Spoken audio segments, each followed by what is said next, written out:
On January 6, 2021, the United States Capitol building in Washington, D.C., was stormed during a riot and violent attack against the U.S. Congress.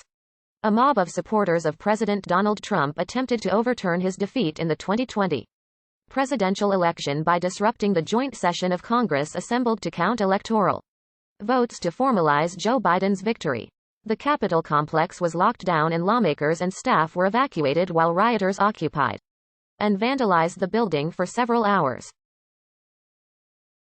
5 people died either shortly before, during, or after the event. 1 was shot by Capitol Police. 1 died of a drug overdose. And 3 succumbed to natural causes. More than 140 people were injured in the storming, called to action by Trump.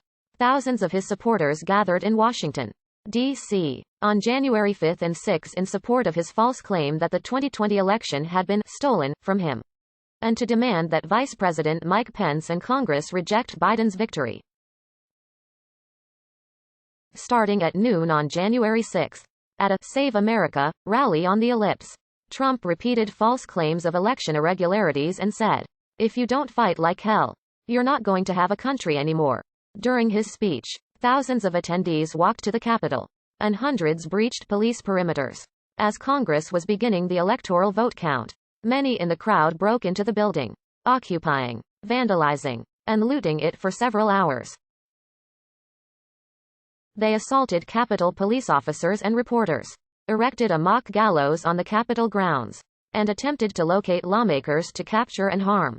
Some rioters chanted, "Hang Mike Pence," after Pence's rejection of false claims by Trump and others that the vice president could overturn the election results. Some vandalized and looted the offices of House Speaker Nancy Pelosi, as well as those of other members of Congress.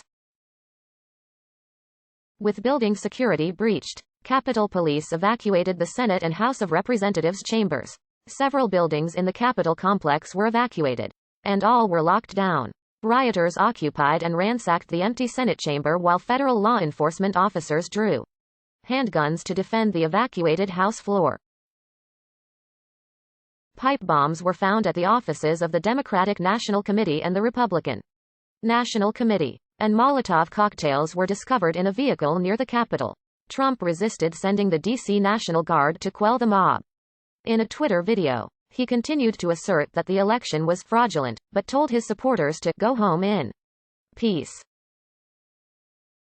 The Capitol was cleared of rioters by mid-evening, and the counting of the electoral votes resumed and was completed in the early morning hours of January 7. Pence declared President-elect Biden and Vice President-elect Kamala Harris victors, and affirmed that they would assume office on January 20.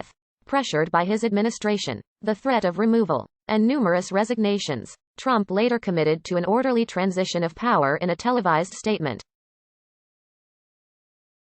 The assault on the Capitol generated substantial global attention and was widely condemned by political leaders and organizations both in the United States and internationally. Mitch McConnell, then the Senate Majority Leader, called the storming of the Capitol a failed insurrection, and said the Senate will not bow to lawlessness or intimidation. Several social media and technology companies suspended or banned Trump's accounts from their platforms.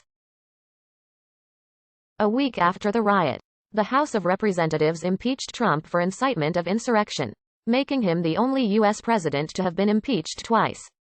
Pelosi announced an independent commission modeled after the 9/11 Commission to investigate the attack, although it was ultimately blocked by Republicans in the Senate. Christopher Wray, the director of the Federal Bureau of Investigation, later characterized the incident as domestic terrorism. Opinion polls showed that a large majority of Americans disapproved of the storming of the Capitol, and of Trump's actions leading up to and following it, although many Republicans supported the attack or at least did not blame Trump for it. As part of investigations into the attack, the FBI opened more than 400 case files, and more than 500 subpoenas and search warrants have been issued. More than 500 people have been charged with federal crimes. Dozens of people present in Washington, D.C., on the day, including some who took part in the riot, were later found to be listed in the FBI's terrorist screening database. Most as suspected white supremacists, members of the anti-government paramilitary Oath Keepers and neo-fascist Proud Boys groups were charged with conspiracy for allegedly staging planned missions in the Capitol. Although prosecutors subsequently acknowledged they do not have clear-cut evidence that the groups had any such plans prior to January 6. While there have